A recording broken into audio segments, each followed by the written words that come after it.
All right, everybody, we are live again. Donnie Samir search for Huru, and I have the brother Holipism with us today. And today we're going to be discussing Africa and really just Negro stalling tactics, which are really nothing more than excuses to not help build. Now, just offline, I brought up a comment or that was made on one of my videos. And Holipism gave the best freaking response to this shit. And I was like, man, we got to go live because people got to hear this. So, excuse or stalling tactic number one that we're going to deal with. Dynast, Black Americans cannot build in America, did not build anything in America. So how the hell, what can they offer to Africa? They can't offer anything to Africa because they didn't build nothing they built nothing in America. Holipism, give them the response that you gave me. Basically, what I said was that's like the equivalent of saying that a prisoner inside of a penitentiary didn't build up his jail cell. So how can he possibly build anything outside of the prison? That makes absolutely. You know what? I got to start by saying this. Go ahead, bro. Floor is yours. Go ahead. Um, I want these, and I'm talking to the people that really are sincerely on the fence. And I basically speak to them, and I like speaking to the people who are listening to the detractors rather than addressing the detractors themselves. Because we're gonna get into in this show what the detractors' agenda is all about. Hmm. But what I want the people that listen to them and listen to our conversation or our interaction is to realize is that everything that I speak about, well, not everything, but most of it, like from the conscious community, is something that I've went through myself. So when me and Kala rail on nation within a nation people, and we can do it right here, it's because at one point we was like that. Right. You know what I'm saying? Like we believed in the nation within a nation. A lot of the talking points that the conscious community raises were talking points that we used to endorse at one point until we started looking more deeply and more nuanced at the situation, and then we educated ourselves. And once you educate yourself and you know that something that you did before was wrong, you change. You know what I'm saying? That's what educated people do. Like if you're a scientist or something and you find out in an equation that you thought you kept constantly getting the wrong answer to this equation, and then somebody teaches you a way that gets you the correct answer, you have to abandon that old shit. So a lot of that, like that talking point right there, just classic conscious community talking points. I mean, you can name them all, and I can basically destroy them one by one, because that's what Colin and me have been doing for the last few years. It's like it's not really any new arguments. It's the same damn thing, and the whole purpose of a Negro stalling tactic is they want to pat themselves on the back because they were able to stop progress. If you notice, they're very proud when they're able to Very do it. proud. Oh, you Black American, you guys can't do it. Look at Liberia. Look at Right, Liberia. Look, you right, can't build up your own communities. Look. I mean, the white supremacy. The white man is Thanos. Look what he did to Black Wall Street. So you cannot Black Wall Street, Liberia, our own hmm communities. We can't build up anything. He's Thanos. right, right. Let me address the Liberia. Right. Um, if we're going to abandon Liberia and say that because Liberia is about nationhood, Right. then let's abandon Black Wall Street Mm. because wasn't that destroyed? Yes. Oh, but wait a minute. We can do Black Wall Street again, but we Right. can't do Liberia again. That's odd. Why is it that? Why it's because to me, Black Wall Street. Me and Minister DeWood, which I'm dying to get him on your show.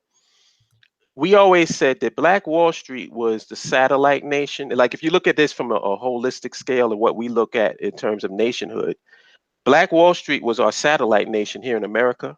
Right. Liberia was our nation state, our home base of operations. They're not really in conflict with one another. Because if you build up a successful nation state and a base of operations, you can have Black Wall Streets popping up not just in America, everywhere. Because we do the equivalent of what the Chinese do with Chinatown. Right. So that argument is weak. Oh, another thing, and this is what I always use to counter this Liberia failed thing. Go ahead. Who won the Super Bowl this year? Eagles. Eagles. So I guess there's no more football, right? Why you say that? Well, the Eagles are champions. Right. Why does anybody need to play next year? Just accept the fact that the Eagles are the champions. Right. Does that make any sense? No. No. When you look at it from that perspective, it makes absolutely no sense. When the team wins the championship, what does the team that lost? You lost. You went to the game, or maybe you didn't even get to the game. You lost before the playoffs. Do you pack up and abandon the league? If the Giants didn't go to the Super Bowl last year, do they give up this year? No. So we understand it when it comes to sports, but when it comes to nationhood, all of a sudden we don't understand that concept. So if Liberia failed, and I'll play devil's advocate and say that it failed, okay? Because it was successful in a lot of ways, but ultimately it failed. What can we learn from that lesson so that we can do the same thing again and have it not fail? Oh, wow. Why am I thinking that? That's like the equivalent of the Giants saying, well, how did we lose last season? What tools, what elements, what players can we get to strengthen wherever our weaknesses are so we can win next year? How come everybody understands that concept except us? Our thing is one and done. If you attempted a nation and the nation failed, well, that's it for nationhood. Right. And it makes perfect sense to us. Perfect. But if you go to the Eagles and say, or go to the Patriots and say, yo, y'all shouldn't play next year because the Eagles won the championship. Let it go. Let's let it go. So that kills that one. Next, any other one? Here we go. The Africans don't like us. They don't like us. They didn't send. Oh, here we go. They didn't send a rescue boat for us. Okay, this one is really confusing to me because I thought we weren't African. It's funny, the same people who are saying that Africans didn't come for us claim that we're not even African. Right. So before I can even address that, can we come to a consensus? Are we African or are we not African? Because the people that are saying that we're African don't raise that argument. Right. You notice that? Have you heard anybody that calls himself an African nationalist or African-centered progressive or somebody for nationhood raising that stupid argument? It's always some pretendian that's raising it. Pretending. So if you're pretending, you don't believe we're African anyway. Right. So then why are you raising the point? From Turtle Island and the slave trade happened in reverse. Right. Right. But you notice how they abandoned, like, it's so convenient. I hear people saying we were kings and queens. No, we weren't. There was no kings and queens in North America. What are you talking about? Oh, you're trying to claim that part of Africa, and then you want to reject everything. You cherry picking what you want to pick. Oh, we started mathematics. No, you didn't. That was Africans that did that. So which one is it? You keep flip-flopping back and forth to fit whatever your agenda is. And I don't really think they have an agenda. The only agenda they have is to be the thorn in our side and the turd in the punch bowl. They're the turd. That's their agenda. Because they damn sure don't have solutions. Right. Okay. So here goes another one. We can't leave here. I mean, we've already done the prisoner one, but the reason why, we can't claim to be African because we're indigenous Americans is because the white man is trying to separate us from our land here in America. And it's all a big hoax because our land is here in America. And if we call ourselves Black or African, we are separating ourselves from our land here in America. Okay. There's a slight problem with that. And it's so obvious that it's like even a moron can see it. What separation are you talking about? Aren't we here in America? There's 44 million Black people here in America. I don't see us separated from America. Who's doing it? How are we separated? Well, separated as far as one day that, you know, they're going to give us our land back here in America. One day. One day. So we can't call ourselves African, because when that day comes, you know, since we call ourselves African, we're going to lose out on that land. On this land. So we're waiting for them to give us the land. Right. Why are they waiting so long? I don't know. They're working it out. You know, they're sitting down talking about it. They just haven't came up to a decision yet. You know, the black natives, you know, they're writing, you know, document after document, and they're just waiting for Donald Trump just to come back and give the green light. Oh. Yeah. Donald Trump. Or I would love to see, is there a timeline? Is there a memo going back and forth? Like, who is this information being disseminated to? Well, you know, that's none of your business, because you know it's happening though. It's happening behind the scenes. Right. Behind the scenes. Behind the scenes. We talking deep ops. Deep ops is happening behind the scenes. You know, because I spoke to the Queen of England, and you know, we got her on the line, and you know, it's happening behind the scenes. Okay. You know what, brother? Somebody told me one time, and this very rarely am I left at a loss for words. I guarantee you, after you tell me what somebody told you, I have something that I'm going to share with you that somebody said the other day, and I was at a loss for words, and I was just like, goodness, there's no. I was talking to a brother who considers himself a Moor from the, and you know, there's different Moors. I think I got a Moish. See, I don't say more, I say Mo's, like the taco place, the burrito place, Mo's. Yeah. I call them Mo's, but I have a Mo's story for you as well. But go ahead. But his brother, I don't, as a matter of fact, I ain't going to attach him to any particular branch of them. I just say more, and people can figure it out themselves. But his whole thing, like, he's, you know, the paperwork people, the status people. The correction status. Right, correction the status people. Yeah. He told me, and he did this with a straight face, that if we properly label ourselves the right status, then the white man has to give us the country. I have a couple more stories that might one up that one, but go ahead. Here goes another one. After that, that left me stunned. I'm like, how do you counter that? I didn't know. Go ahead with yours. Let me hear your story. I got a couple. So a Mo told me that if Bill Cosby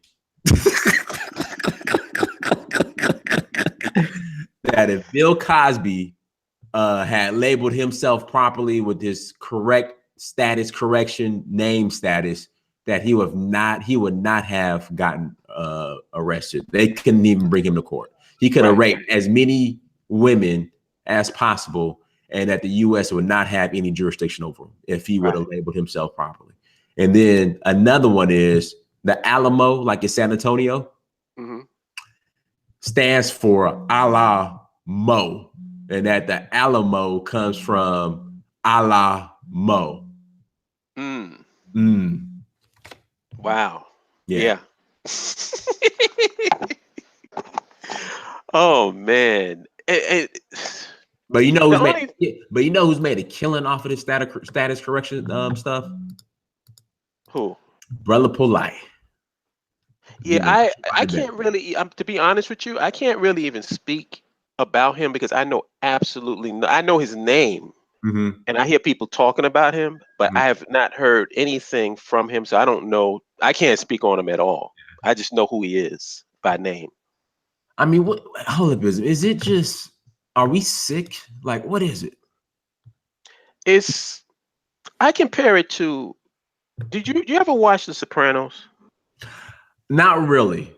Somewhat, but not. No, I'm just gonna go ahead and say no. Yeah, you should check that out, definitely, because first of all, it was a good show, great show. Probably like if you were to name the top 5 shows ever, it would be up there. So it's that good. But there was Tony Soprano was talking to his therapist, and he said that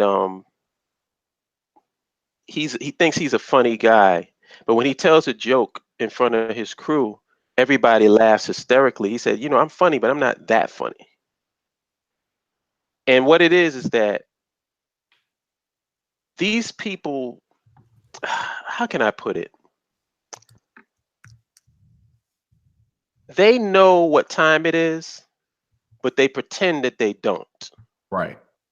Like, all right, I'll give you a perfect example. You notice how when you talk about the system and you talk about anything, for lack of a better word, black, Right. people will say, "Oh, you're crazy. It's just not like that. There's a lot of good white people. The white man is not out to get you. You got to stop blaming the white man and blah blah blah blah blah. This black white supremacist system that you're talking about don't even exist. Da da da da da." But then they'll turn around and tell you that if you don't stop talking the way you are, somebody's going to hurt you. Well, I'm like, well, who's going to hurt me? Didn't you just tell me that what I'm talking about doesn't exist? So how can I be hurt or killed for saying something about it? Because they know. But it's easier to pretend that you don't know because then you won't have to act on what you know. See, that's where the whole Negro stalling tactic comes from. Mm-hmm. If you never have to accept reality, then you never have to act on the reality. See, solutions require action. Correct. That's why when me and Carla talk, we're talking, and I'm saying me and Carla because me and you have spoken and we talk to each other. But I'm talking about nationalists, African Center Progressives, BAIO, all of that. When you know what the solution is, then why are we still talking about the problem? Right. That makes no sense. Like if you think of any other, let's take it outside the realm of nationhood. Anytime you come up with a solution to the problem, do you go back and complain about the problem over and over again? No. That you just came up with the solution for? When you come up with the solution, your first thing is excitement, like, wow, that's how you do it. And then you go about the process of fixing the problem with the solution that you've come up with. That's what you do in every phase of life, no matter whether it's a job, no whether it's your personal life, a relationship, whatever. When you come up with a solution, you're excited because you know now I don't have to deal with this problem anymore. The only place that does not apply is in this vague abstraction called the conscious community. Right. We come up with the solution. What that is, that's a buzzkill to people who want to concentrate on the problem. And me and your brother Carlo get into it. I love him to death. He loves me, but we get into it on this because I think he concentrates too much on the problem, and that can be kind of off-putting to people. You know what I'm saying? Right. Like if you're constantly telling people, "Oh, these people is this ratchet, this and this, that and that," I'm like, yeah, okay. It's like beating a dead horse. We already know about all of the problems that come from us being under the social, economic, and political domination of this white supremacist system. It shows itself in a myriad of ways through our personal lives, through our our character, our morals, principles, all just down the line. But we know what the solution to that is. So if we know what the solution to it is, shouldn't we be concentrating on that and talking about that instead of constantly berating people over how they act under the current system? Because that makes no sense to me. It's like people say, "Oh, well, this person is selling out." Selling out to what? What's going on? Right. Nobody wants to be a part of anything that's actually moving toward progress. So then what are you selling out? Some vague, abstract concept of blackness? See, we don't deal with the BAIO. We don't deal with the vague and the abstract. We deal with the tangible and the concrete. If you ask any BIAO member, what are our principles? You know what they'll say? Land, infrastructure, nationhood. Boom, done. Not complicated. Right. That's what our principles are. That's what we need. That's what the solution is. So when you start constantly bringing up topics about baby mama drama and perms versus weaves and this, I mean, just go. We went through the list before on the last show of all the conscious community talking point topics. All that does is put the person talking about it in a position, especially the person who considers themselves woke. It puts them in a position of feeling better about themselves because these other people, these peons, are behaving this way, but I'm enlightened. so I don't behave the way that everybody else. It's all this self-aggrandizing bullshit, which I don't have time for. And most people who's solution oriented don't have time for that. What we're concentrating on is what is the solution to the problem. And our biggest thing, like I said, I go through a lot of detractors, but the detractors never detract land, infrastructure, and nationhood, at least not with a strong argument. The detractors are usually attacking me personally. You know what I'm saying? Like, oh, Holip says this, but Holip is still in America. How come you ain't moved to Africa? Why don't you have the da? Let me tell you something. That's yeah, address that. That's a good one. Let's just say, for the sake of argument, that Holip is a complete and utter coon. Let's say I got me a white girl. I'm hanging out in the LGBT community, LGBTQ XYZ whatever community. I'm just totally the opposite of what I say online. What does it matter? When you really think about it, is Holip the thing, the roadblock that's standing in front of nationhood?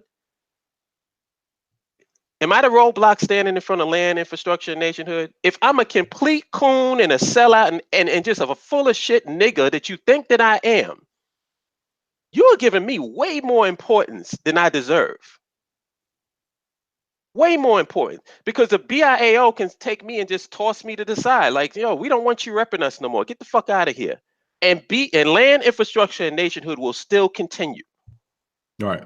I'm not relevant. So when you see a Negro concentrating on me, that shows you that you have no strong argument against land, infrastructure, and nationhood. I'm talking about concepts and principles. You talking about me. So where's your head at? What, you think I'm cute, nigga?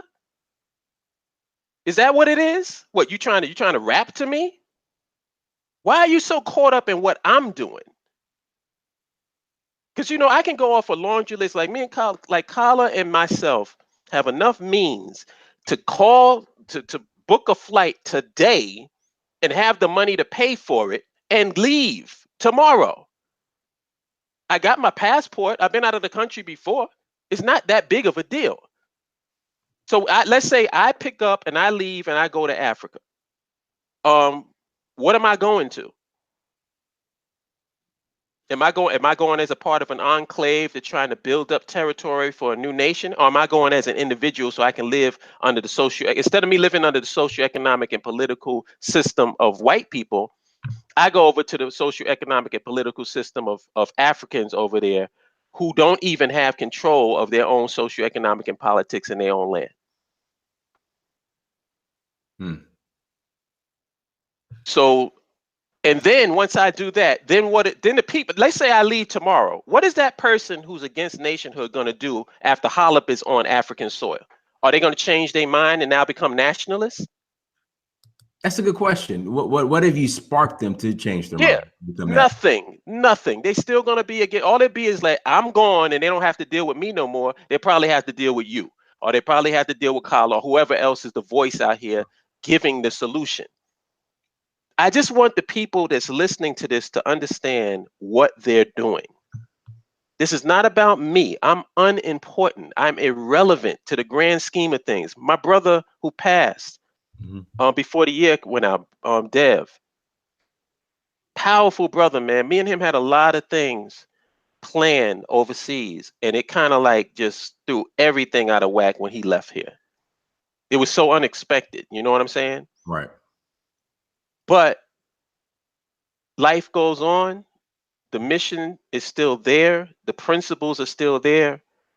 And it didn't stop when he died. And the same thing with me. If I happen to be gone, if I drop out of my own accord, drop out for whatever reasons, I'm no longer on the scene, or I'm just a complete sellout and a coon, nationhood should still be a thing on the docket as a solution. I don't think that any individual can't take away from that solution. Right. And I made a point on Facebook. How many people are there in America that you don't like? Just on a personal level. There might be, they live in this country, they're US citizens, but you don't like them. You can't stand them. You hate their guts. Did you renounce your U.S. citizenship because you don't like one person in the nation? No. So why does that apply? So why is it that when you don't like, let's say you don't like me, like whoever's out there listening in the chat room, I don't know if there's anybody, there's people here listening. I don't even know. I have the chat closed. But let's say that you don't like me. You don't like my face. You don't like my voice. You don't like my eyes. Whatever. Why are you not going to be a part of land infrastructure nationhood because Holip is a part of it? So you're going to divorce yourself from land infrastructure nationhood. You're going to divorce yourself from having an independent nation state. But yet you'll be here in America, powering the American system, contributing to and paying taxes, doing everything that a good citizen does when there's people in America that you don't like. There's white people that you don't like. There's white people that don't like you. There's black people you don't like. There's black people that don't like you. But despite all the stuff that's going on that you don't like, you ain't going to give up your U.S. citizenship. You won't divorce yourself from this nation. So isn't it kind of hypocritical for you to do that with us, your own people? Land infrastructure nationhood is the solution, but you won't be a part of it because you don't like an individual inside of the nation. That's a contradiction no matter how you slice it. And I want to see you try to get around that. Anybody that's doing that, I want to see you talk your way around that. I've heard we can't have Christians in our nation. Well, don't you got Christians in your nation now, nigga? Do you realize everything people is saying that we can't do in our nation, you doing right fucking now in the United States of America? You saying, oh, I ain't gonna accept homosexuality in my nation. Nigga, there's homosexuality in this nation right now. You probably go to work and sit next to a homosexual who's working at your job. What you doing about it? You ain't doing a goddamn thing except getting on YouTube, running your goddamn mouth and typing your fingers till they bloody. But you ain't doing nothing. All of these, you notice? More Negro stalling tactics. All of these lines in the sand that you got for your own people, but you sit here and take a shit sandwich from the white man and smile while you eating it. If that's not a hypocrite, I don't know what is. And if somebody has a counter to what I'm saying, feel free, let me know.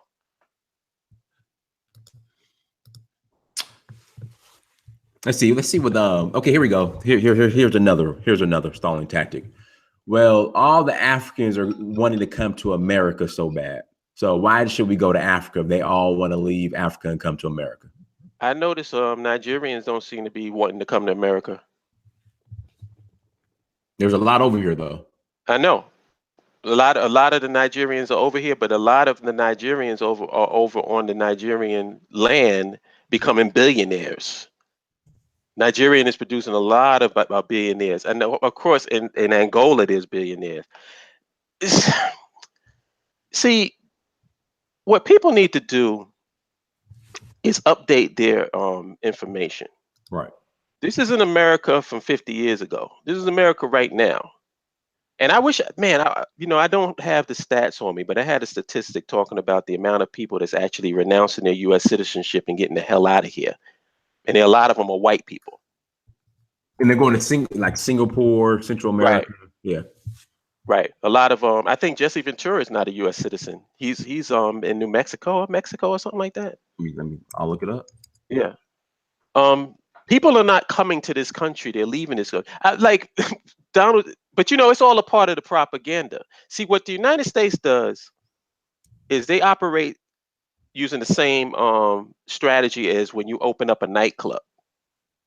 When you open up a nightclub, in order to make your nightclub popular, what you got to do is make it exclusive.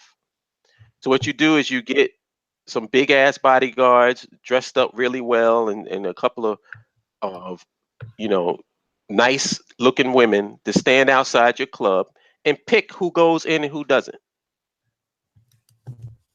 So then getting in becomes a status thing.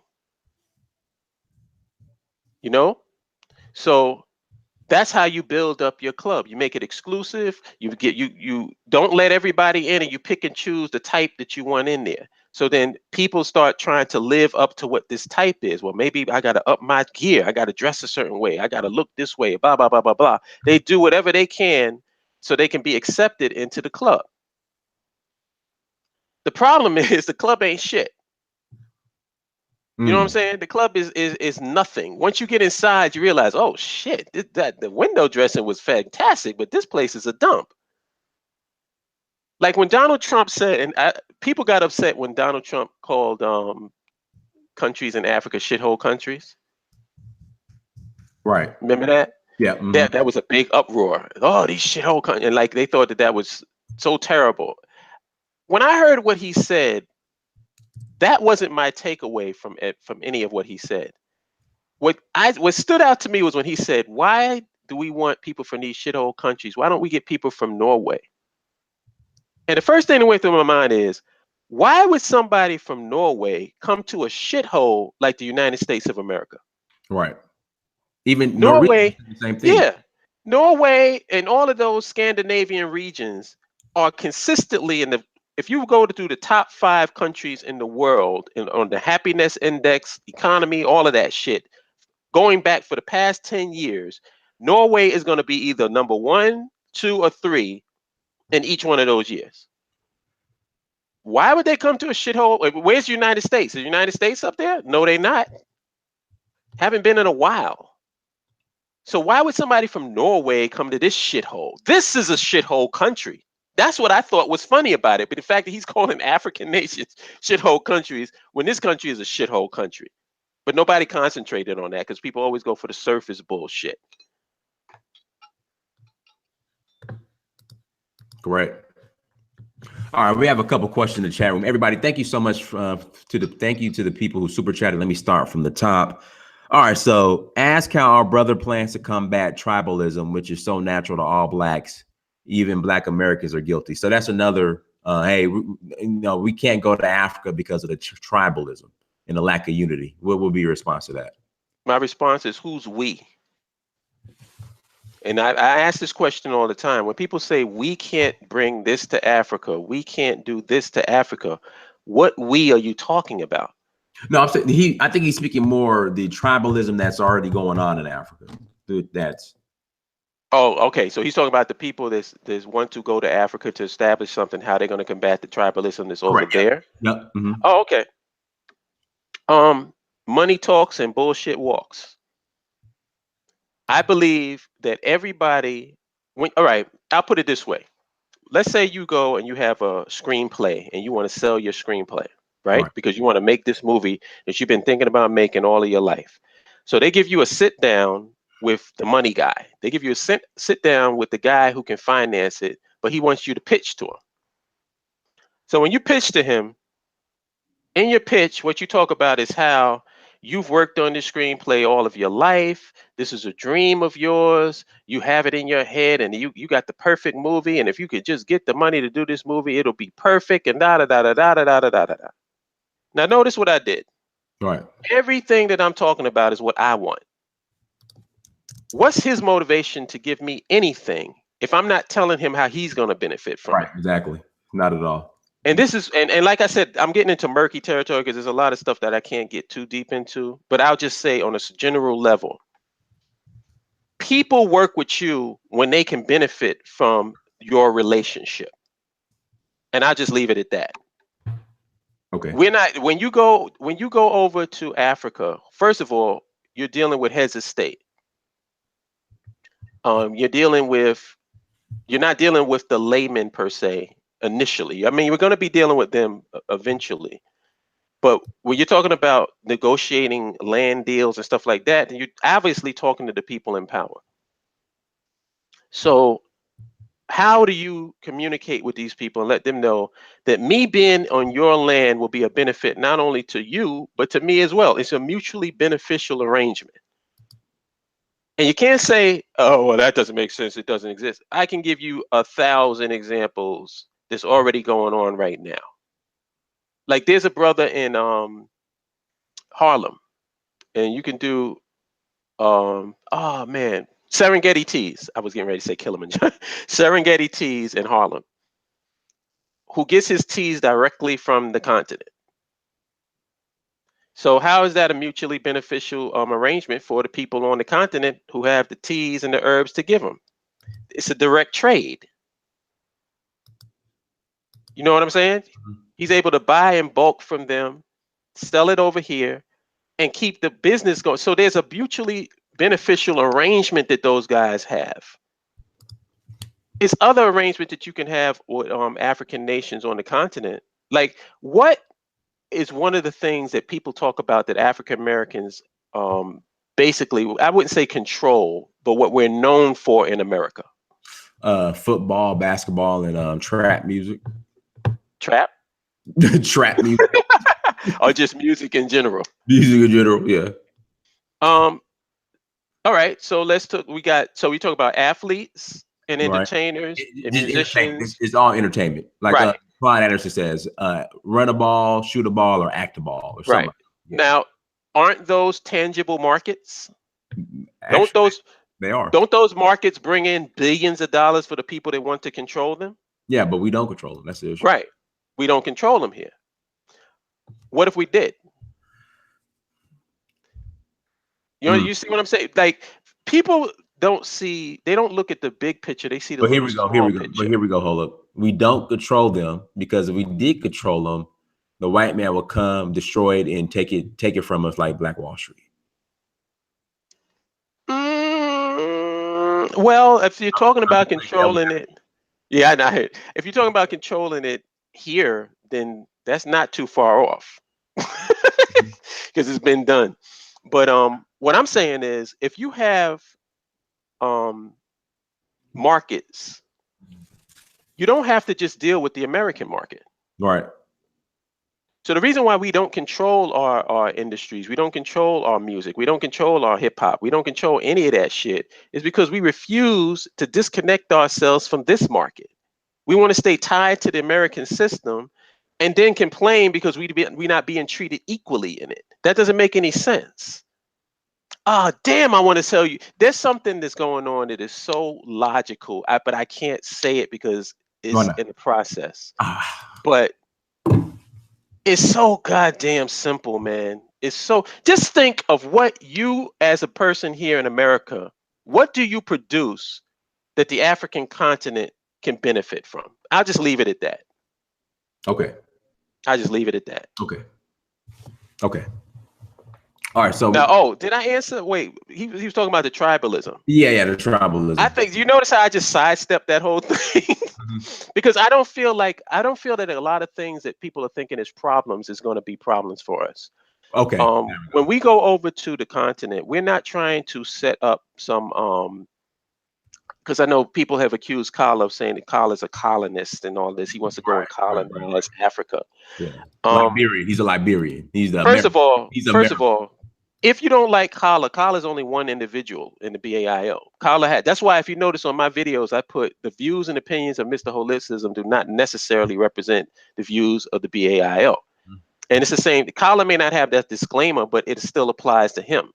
Every little strategy and tactic that Kala says is not biblical within the BAIO. You know what I'm saying? And that's not and keep in mind, Kala's my boy. I love him. But that's not. I'm holding him to the same standard that I'm holding myself to. I don't get out here and speak strategies and tactics and say, oh yeah, this is the BIO. No, it's a part of it. I have my take on how I feel certain things should be and how it should go, and other people have theirs. But the big overriding arc of that is land infrastructure nationhood. That's the general thing that we can all agree on. The strategies and the tactics of how to go about doing that, everybody has their own way of doing it. Everybody has their own vision and what they think it should be. And that's why, but isn't that the same with any nation? Right. I mean, in America, does everybody think the same damn way? All the people in power, are they all left wing? Are they all right wing? Nope. Are they all independent? Or are they just everything as a mix, and then they try to find some common ground to keep this shit afloat? You know, you notice that America has so much different ideologies, but yet on a global level is probably the most stable nation. True. How is that possible?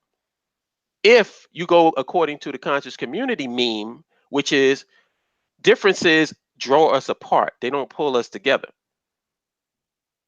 But I noticed they pull us together in America. Somebody explain that one to me. They would say it'd be white supremacy. Oh, well, white supremacy. Well, you know, since the white man is Thanos, I guess it is possible for him to use the Infinity Gauntlet and pull it all together. Because that's the only way it really seems to be happening. So you're telling me the white man can pull you together with a homosexual, a Christian, Muslim, Hebrew, Moor, all of these different ideologies, and make you all get on the same goddamn train. I'm going to use New York as an example because that's where I am. Because all of those ideologies have to pay a fare to get on the train. So you're empowering the infrastructure of New York City, all of you, no matter how you feel about each other. When you go through the toll booth, nobody asks you if you vegan. Right. Nobody asks you if you eat pork. Nobody asks you if you pray to Jesus or Muhammad or whatever the hell. They take your money because that money helps power their infrastructure and their system. And that's why we need to have these conversations with people. That's first, how do you combat tribalism? Here's a short answer: with intelligent African people. Facts. Big facts. If you got intelligent African people at the meetings, intelligent African people making the moves, there ain't gonna be no tribalism that's gonna affect anything, because we can see. First of all, we know how tribalism works. We know the detriments of it. We know it's the pros and cons of it, because not all of it is bad. So nobody's going to come and take us off our path because of they have some faulty system. That's not going to happen. True. You answered the question right there. All right. So then the next question is from Reno. Can you ask him which African countries are the BAIO looking to host us in Africa, so I can start researching and studying more about that area? And Reno, thank you for the super chat. In fact, Reno, email me. Hold on. Email me your address so I can send you a postcard, fam. Search for huru@gmail.com. Shoot me an email so I can send you a postcard. Actually, you know what you can send him to? I'll send you the answer in that email. Okay, perfect. All right, Reno. So send me an email. Search for huru@gmail.com. All right, next question. From Gariga. What's up, fam? Is BAIO African Pan? I don't understand this. Pan-African Black Nationalist. Is the BAIO Pan-African Black Nationalist? I think that's the brother's question. Well, I would say yes, but I want to know what he means, because people have different interpretations of what that means. Right. Okay. All right, brother. Get back to us. But I would label us as African-centered progressives. There we go. All right, let's see here. African Americans are the largest consumers in America. We spend the most money on nonsense than any other group of people, and most of the time we own none of it. That's true. Here we go. The good fella 36. I'm glad to see SFU and BAIO connecting. I want to let family know that there are ground level investment opportunities in Senegal and other countries. Are you familiar with the SFU? Oh, he's talking about you. Search for who? I'm a dumbass. Yeah. Okay. Yeah, that went over my head. You gotta just spell it out for me. Thank you so much. Don't feel bad, because I had to think about it. I feel bad because I'm like, SFU. Who was the SFU? Search for who? Thank you, brother. I appreciate it. That went over my head. Next time, just spell it out. But now I know. SFU is code for search for who. My dad. Thank you so much, brother. All right, so let's address this stalling tactic. You know, Africans here in America here we go. Africans here in America are working closely with white supremacy or are jealous of our Black Americans. So obviously they're going to be jealous of us in Africa. Who cares? Okay. Like, they're irrelevant. If they're working with white people here in America, they're not even in our radar, on our wheelhouse of what we're trying to do. See, can I address this too? Oh, please. You got the play. Go ahead. Address whatever you want. I want people to really understand this Negro stalling tactic runs and trust me, I'm not talking about the person that asked the question. I'm not dissing you in any way, shape, or form. Go ahead. I'm just talking about a general attitude amongst our people that whenever they talk about going to Africa, the first thing that they talk about is the nigger. The nigger is not going to be in Africa. The nigger is not interested in Africa. The people talking about Africa is people within the BAIO and people within the nationalists and Pan-Africanists and whatever circle. That's not really a large demographic of people.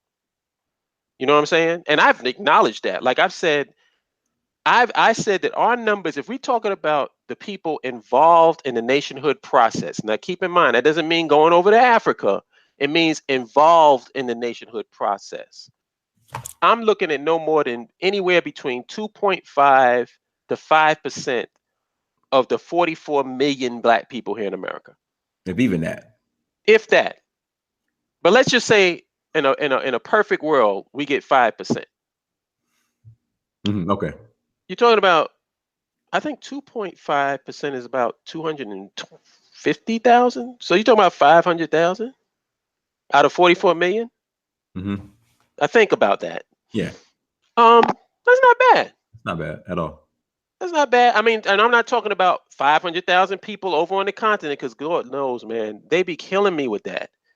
Everybody seems to have it in their mind that when people talk about going to Africa, that we're trying to do some reverse transatlantic slave trade where we're going to go knocking on people's doors and knocking them over the head and dragging them back to Africa. I don't know where they get this from. If they would just listen to what we're saying, nobody would be saying this stuff. Anybody that's going to Africa, trust me, wants to go. So my question is, why are you against the people that want to go? Nobody's being forced. Right. Because if you want to stay in America, stay in America. It's not like we say, oh, nigga, why you don't want to go with us? We don't want you there. We don't want you. Because if your mindset is that you don't want to be there, the last person that we want over there is you. I want to be with people that want to be there. I want to be with people that see our African brothers and sisters on the continent as brothers and sisters. Now we have, and another thing is, and this is where Kala, I think, the position that he comes from, and let me clarify it so that people don't get confused. Kala is saying that Africans over here in America have specific interests that's exclusive to us. What's wrong with us trying to establish the type of nation that we want on the African continent? Now, this is very important because, and this is something that I used to do. So this is why I can explain why this is wrong. The first thing that you see people do, you trying to bring your Western philosophy over to the African continent. Yeah, we gotta speak on that too, because for some reason Chinese, Lebanese, and white people don't get that memo. But go ahead. Right. But what they don't realize, think about what you're saying. What you're telling me is that Africa doesn't belong to me. It only belongs to the continental African. That's basically what you're saying. Am I wrong? You're treating me like I'm a white man. You're treating me like I'm some stranger and that Africa doesn't belong to me. I strongly disagree with you. And if the white man can come to Africa and establish his little slice of heaven and everybody has no problem with it, as a matter of fact, you're making the dude chiefs and giving them your women and your children. What the fuck is wrong with an African American want to come over and establish his slice of heaven on the African continent? And if you don't like it, guess what? The continent is vast. You don't have to be in our nation. See, but it's not, I don't want to make it seem as if it's us against them, because it's not. The Africa that we're talking about, like if you've seen the movie Black Panther, that was a cosmopolitan African society. Right. Ours is going to be the same exact way. The same exact way. There's going to be Africans from all over the African continent coming to our nation. So it's going to be like, it's going to be probably with all of those African different people coming from different tribes, different countries and stuff like that. It's going to create this, it's probably going to create a new lingua franca. That thing that everybody keeps talking about. Because oh, this is another one. Let me share this one. We can add this to our Morris stories. Go ahead. Oh, God goodness. Somebody told me what's going to be, are you going to go to the Africa speaking English? And I said, yeah. What other language am I going to be? Well, you can't go to Africa speaking English. You got to develop you got to do an African language. I said, so then before, it sounds good on the surface because it sounds like you're keeping it real and keeping it African. But let's look at it from a practical standpoint. Why can't you develop your lingua franca here in America? Oh, that's right. They already have one. It's called English. Let's say you develop your new African language or your African language in America. Now, keep in mind, I'm talking about using their mindset before you even get the land. This is what you got to do. So we got to develop a new African language. How long does it take for the general population to learn that language and use it in their everyday life? How many generations? Yeah, several. Several generations. Is that not a classic Negro stalling tactic? Right. You see what they did? Oh, we can do it, but we got to learn this African language first. So that's going to take about several generations. Right. And then once we learn, and then first of all, let's eliminate the bullshit of us learning a new language in America. In order for you to learn a new language, you have to control the context you exist in. When people want to learn Spanish, you know what they do? They surround themselves with Spanish. They turn on their Spanish. They speak Spanish-speaking TV stations, Spanish-speaking radios. A lot of times they go to a Spanish-speaking country where nobody speaks English. Right. Because that way you'll learn it faster. So if you want this new African language, wouldn't it make sense for you to be for having your own nation? Yeah, we're speaking English because that's the language that we communicate in. And language is all about communication. If I understand what you're saying and you understand what I'm saying, that's language. We get shit done. That's all that matters. All this other stuff is just romanticism. That's what it is. It's romantic. I would love to speak an African language. Love it. I mean, I would love to speak any language other than English. You know what I'm saying? Just on the basic premise of what they're talking about, I totally understand it. But you got to be practical. And this is why I say we need to have intelligent African-centered people in charge of this operation. Because when you have intelligent centered African people, you don't go through these little petty roadblocks that seem to keep us from doing what we have to do, and these Negro stalling tactics. It just doesn't happen because people are so busy doing things and getting things done. Right. And we're not trying to isolate ourselves from whatever the native people are in whatever land that we are in. We want to incorporate them into anything we're doing. If we have, let's say we open up hypothetically an arena or a stadium in an African country. Let's say that that's a mutually beneficial project that we want to do. Because that way, if there was, let's say if there was an arena or a stadium in an African country, then that means they have the venue to receive our artists here in America. So it wouldn't be hard to get a Jay-Z and a Beyonce to go to Africa and perform in a stadium. You know what I'm saying? When you got the stadium is backed by Aliko Dangote in the Del Santos over in Angola or something like that, they wouldn't have an issue with it, and it would actually be mutually beneficial. Who do you think is going to be working in that stadium? The locals. Right. You know what I'm saying? We're not trying to isolate ourselves from our brothers and sisters. We're brothers and sisters. We can benefit from all of these projects, and we can all get paid and make money and have a successful life if we work together. So we're not, the BAIO is not trying to colonize Africa. First of all, to use that word is just bugged out to me when you're talking about African Americans. But again, they'll say that because of Liberia. So they'll say, "Oh, Liberia is an example of the oppressed becoming the oppressor." Oh, really? It's not an example of the CIA. And the BAIO, who works for Thanos, is the same thing. And it's not an example of the CIA, though. You think the United States of America wanted to have a successful Liberia? And another thing that I've never gotten the answer to, is, why would you embrace the name of the oppressor?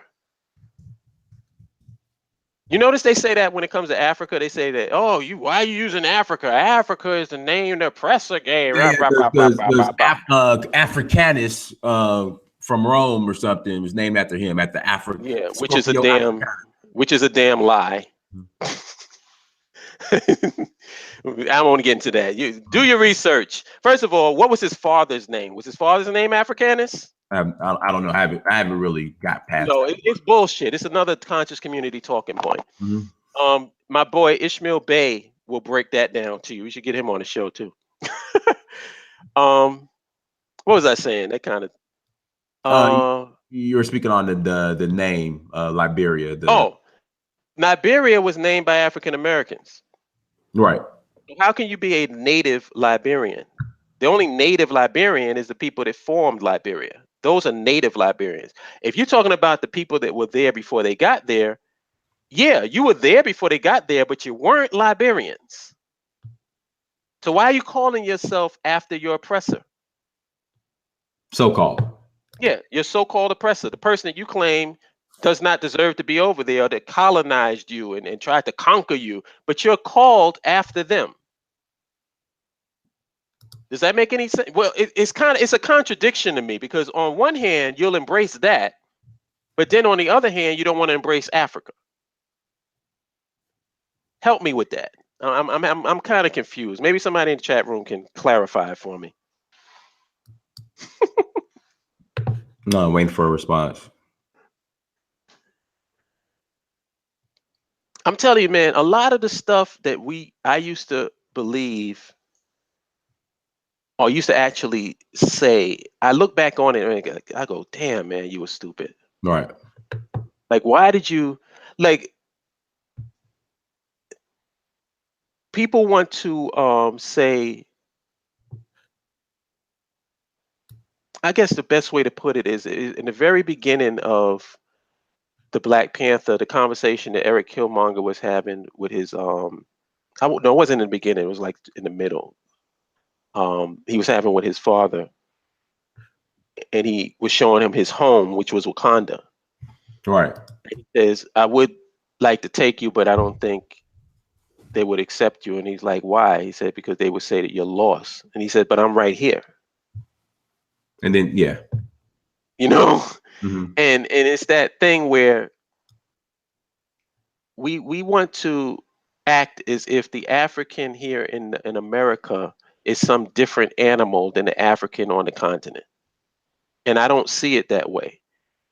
I see Africa belongs just as much to me as it does to a person who was born on the continent. Right. Because there's people that was born on the continent that have destroyed Africa, and they ain't never set one foot on American soil. True. Who's killed their own people, who are corrupt as hell, and never set one foot on American soil. But you're going to tell me that person is a real African and somebody like Malcolm X is not? He's a fake African? He doesn't have Africa in his heart? The man died because he had Africa in his heart. How many people on the continent can really say that? You know, so don't act as if we some different separate animal. Africa belongs to us just as much as it belongs to the continental African. And I don't believe that's being disrespectful. If anything, it's being disrespectful to say that we're not and that it doesn't. That's disrespectful. Because then you're treating me like I'm a white person. All right.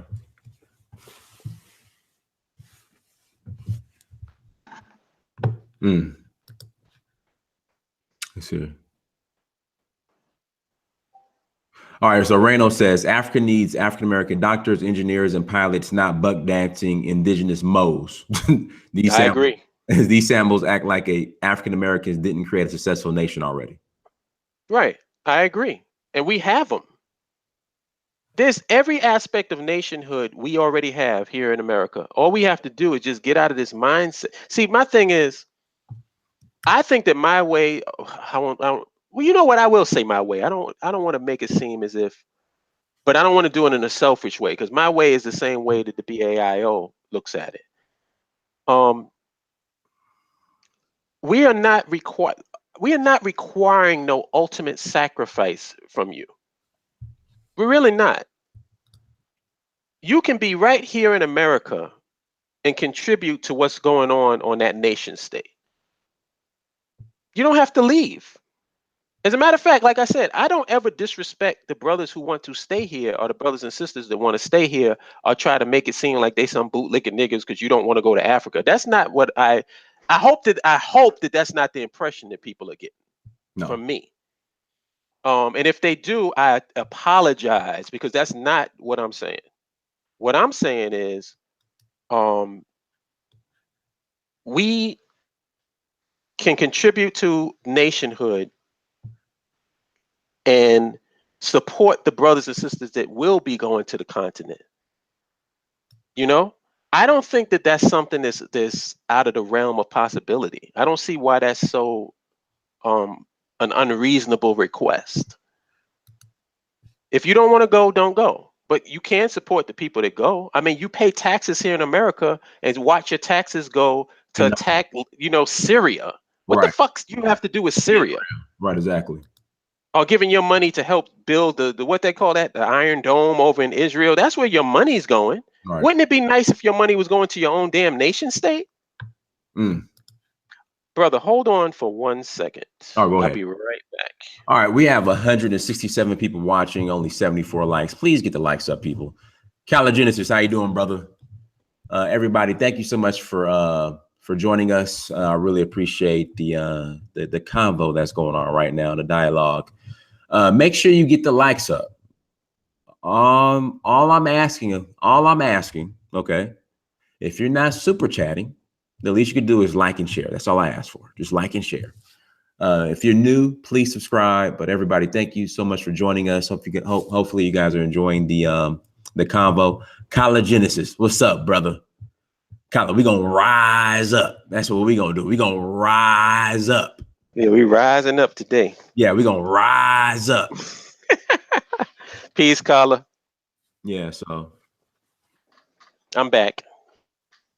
All right, so brother in the chat room says he asked why Liberians are called Liberians. Same reasons Africa still uses the name, and he and other Black Americans still use their slave names. What are your thoughts on that comment? He's right. He's right. Yeah, he's right. I wouldn't argue with that. Mm-hmm.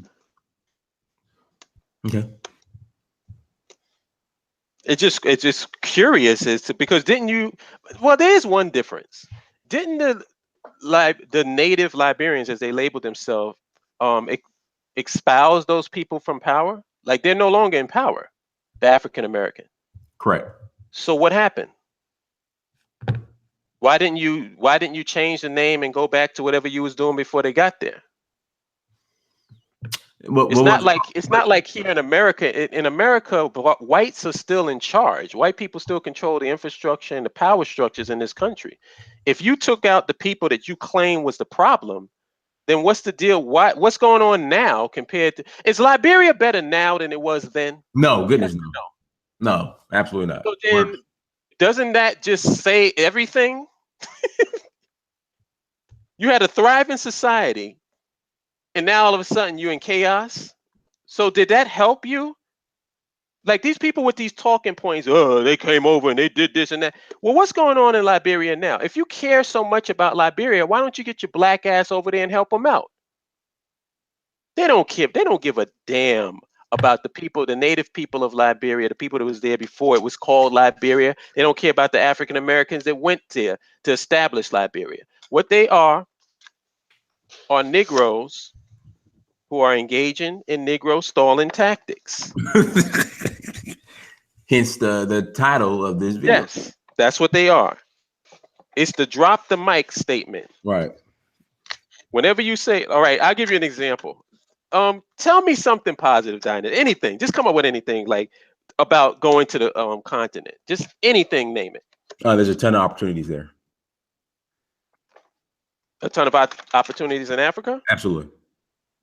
Yeah, but the white man is everywhere. Boom.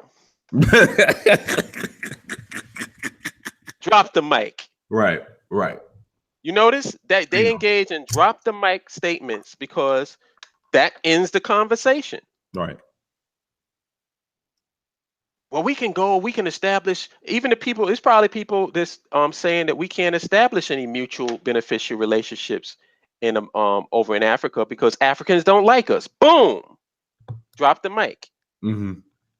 Anything that stops the conversation, mission accomplished. Because when you come in with a solution, when you are coming with a solution, there's only one thing to do: solve the problem. Right. But if you solve the problem, then I can't be a misery merchant anymore. Misery merchant. Yeah. Misery merchants, and I don't usually use names, but I got to in this case. Go ahead. Classic misery merchant is Yvette Carnell. Goodness. Classic misery merchant.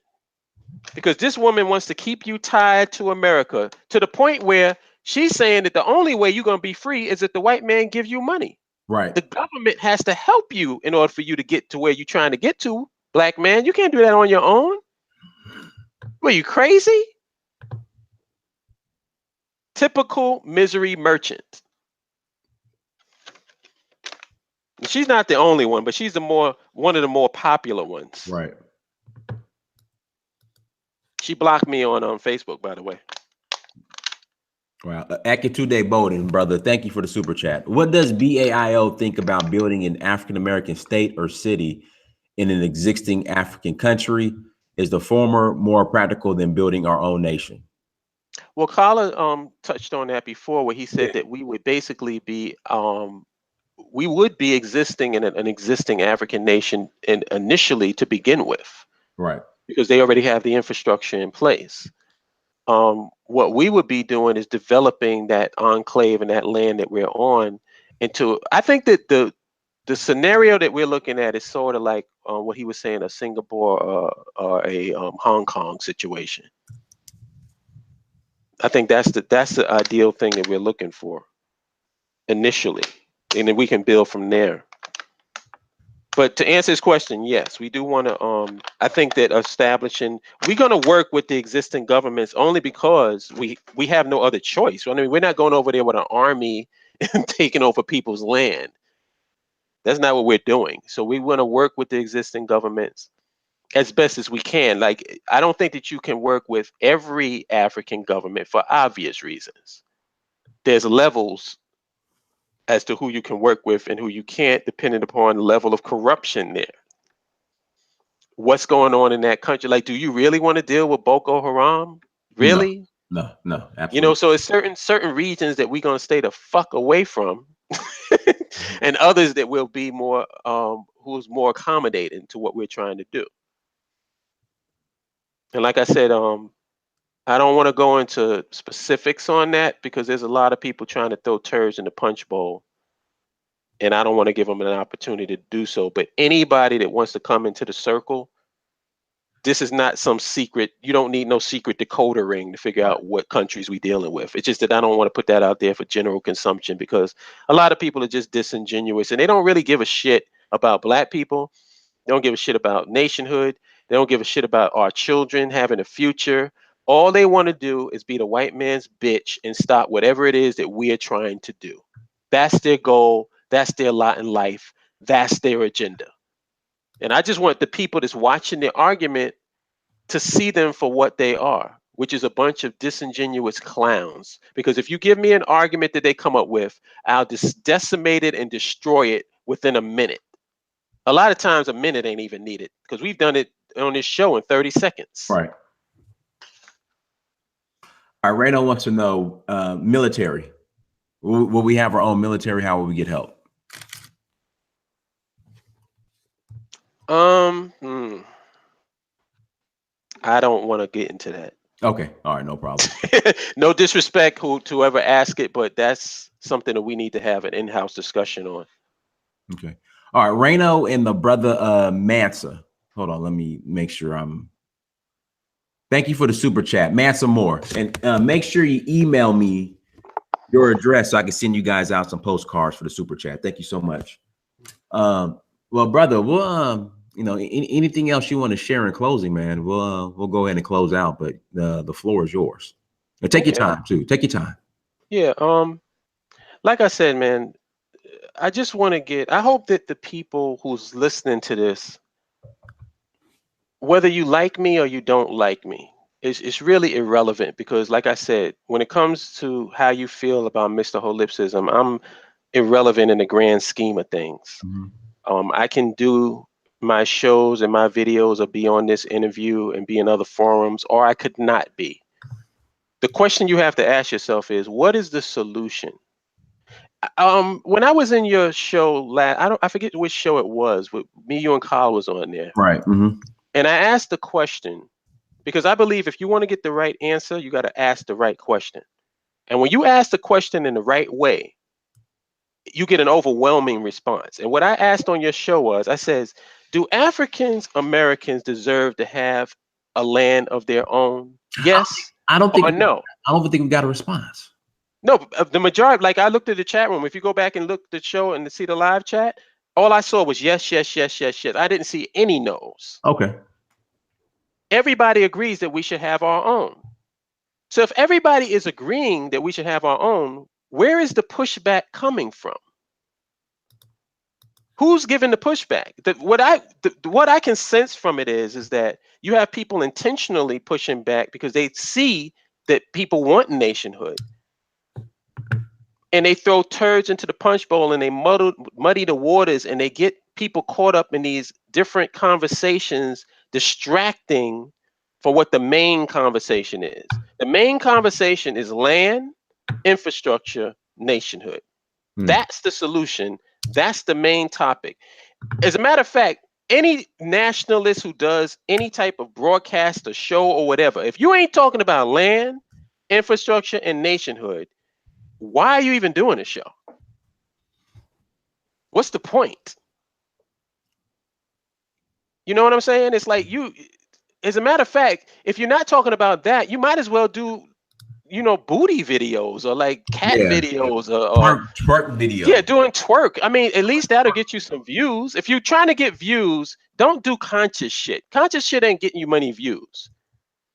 Do some ignorant shit. That'll get you some views. I mean, if that's what the goal is. But if you're a nationalist, I don't think this is about views. I think this is about exposing the solution to as many ears that will hear it and as many hearts that will embrace it. So it ain't about me. It ain't about. I know there's a lot of people that don't like Holip. Please, I have so many trolls. It's ridiculous. I call them like Charlie's has his angels. I call them Holip's bitches. Right. I got plenty of it, and I'm not talking about women either. It's a lot of low key suspect dudes out here who kind of think my voice is sexy and they think I'm cute. Pause. Pause. It's a lot of that going on out here. A lot of these anti-homosexual niggas. I can't stand homosexuality, but damn, that Holip is cute. Pause. Stop the show. Stop. But that's it. That's all I got to say. All right, man. And just another thing. Thank you for me finally allowing me to do a show with you. I've been trying to get you on all week. Yeah, man. I'm sorry about that, but my schedule is crazy. It's all good, brother. It's all good, man. We gotta get you back on soon. Hopefully tomorrow, because I gotta set up the MGTOW roast. Oh, you ain't done that yet? No, I'm waiting for you. I can't do it without you. I gotta get you on here with MGTOW roast. When are you planning on doing it? We're gonna do it tomorrow. In fact, we're gonna do it tomorrow. In fact, what's your window? Like, what are you available tomorrow? Same time as I was today. Okay, perfect. So if you want to do it at noon, around noon tomorrow, perfect. Okay, I'm about to get it set up. We'll get it set up. So tomorrow, just send me the link. So everybody, tomorrow at noon, God willing, is gonna be Holip and Falcon Black MGTOW. African Mingo MGTOW. Oh, you know what? I will say this. I don't want this to be like, I don't promote it as a debate between me and him. It won't be a debate, but Yeah, I'll be involved in the discussion, but I it's don't. gonna be a discussion, but we gotta figure out, like, I still don't understand how you can build and call yourself MGTOW. And then diss feminists when MGTOWs are nothing more than male feminists, in my honest opinion. Do you mind if I address this before we go off? Mommy, Just all right. go ahead. It's called ideological confusion. What happens is when you're not African centered, you take these other strands of information and you start adopting them, but you don't adopt them with an African centered perspective. Because if you don't have an African centered perspective, then you don't know how to interpret this information. Like, are there things in the system that's against men? Yes. Yes. Nobody can deny that.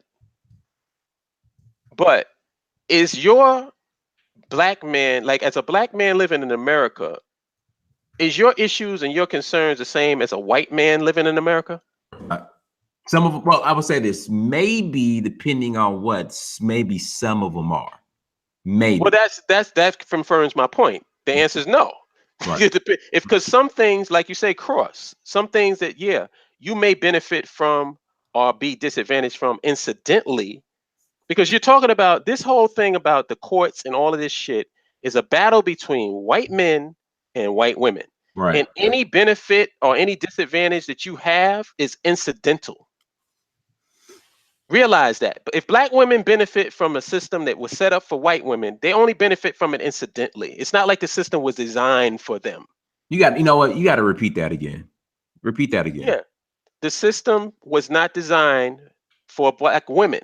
Black women may benefit from it incidentally, but the system was designed for white women. This battle that's going on, this MGTOW shit, this is a battle between white men and white women, and mostly wealthy white men and wealthy white women. When you really think about it, that's who this whole thing is about. And the way that the laws are set up kind of bleed down. So if you happen to be a black man, then you have it even worse than a white man. And if you happen to be a black woman, then you might have some benefits from what that white woman is getting because of the mere fact you're a woman. But the system was not designed for you. So we want to blame black women without touching. See, and that's another form of cowardice to me. Nigga, you want to fight the black woman? You a goddamn man. Why ain't you fighting the white man? Or better yet, if fighting the white man is a bit too confrontational for you, why not just be a man? Right. And do the thing that men do? But you fighting your woman? And I always wanted to ask this question. I'm going to ask this question tomorrow. It's no spoiler. I'll give you the question right up front because I still have not gotten an answer to it. Go ahead. Are you waiting for the black woman to get her shit together before we move? Is that what you're saying? You say you blaming her for the condition that we in. So logically, I'm thinking that you're waiting for her to act right before we can do what we have to do. What does that make you, nigga? What part do you? So you just an innocent bystander in all this shit? So the woman is the lead. That's what you're saying, right? She's the one that's supposed to lead the household. Right. You got to wait for, and the reason why you ain't leading it because she ain't acting right. You sound like a bitch, man. I'm sorry. I can't put it any other way. You sound like a bitch. And I noticed that the guys having these conversations, most of them are bitch ass niggas. I just got to keep it real. All right. Because most of the men that I deal with have no problems talking to black women, getting black women. If it's just on a sexual level, getting sex from black women, it's not no big fucking deal. So if you don't turn this thing into some goddamn Rubik's Cube, like her being attracted to a man is to become some like complicated Chinese arithmetic to you, then you better start. That says something about you more than it does her. And I'm not excusing black women because nobody gets on black women more than me. I'll do it, but it's from a place. The place that I'm doing it from is a place of love. I'm not trying to step on her neck and act like she's my goddamn enemy because she's not. But let me shut up so we can get out. Okay. All right, I got it. Okay. In fact, let me say this, and I got one last question, man, because goodness, somebody just asked something in the chat room. I just need you to address it, please. Okay. All right, but everybody, thank you for joining us. Make sure you go to search for Uhuru on Instagram, Snapchat, Twitter, and Facebook. Also go to Africa Personified on those same platforms. Make sure you go to africapersonified.africa, search for Uhuru.com, DynasTyMir.com, and go to Amazon.com, search your name, Dynasty Mir. Please buy a book. All right, so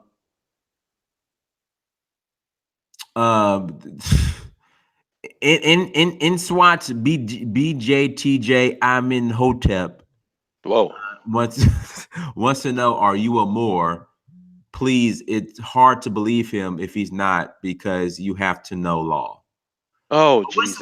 What's this infatuation with Moors in this Black's law book? Like, what's the infatuation?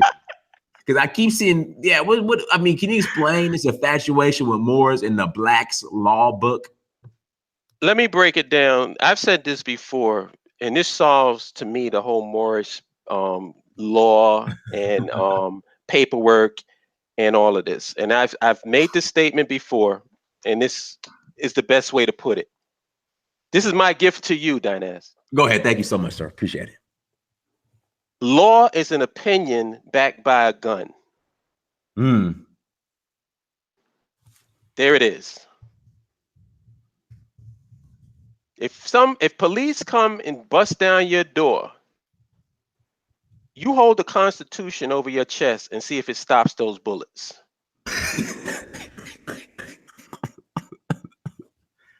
Because it's just a paper law. It's a paper rules. Paper law means absolutely nothing without the ability to enforce the law. Which gets back to that dummy that I told you about earlier that told me that when we claim our proper status, the white man has to just give the land back to us because, hey, we got him. Right. Hey, I'm a Moor, so you got to give it back to her. Right. Damn, he found out he was a Moor. I really think that.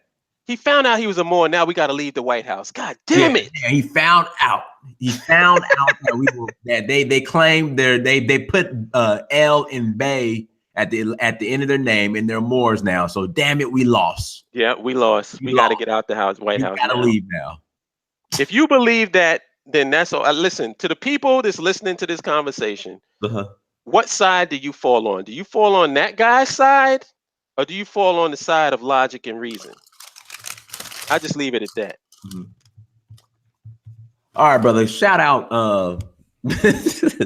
Shout out to everybody. I mean, share with everybody how to get in contact with you, and I'll put the link to your YouTube page. Make sure you guys subscribe to the YouTube page as well. Oh yeah, go to my best way is my YouTube page, and just if you don't click on the link, if you're just listening to the show, is HOLIPSISM, Holipsism. They call me Holip for short. Go there. Everything that you want to know about where I stand in terms of nationhood is on that. I've touched on every topic known to man on that channel. All you gotta do is just search and you will see something for it.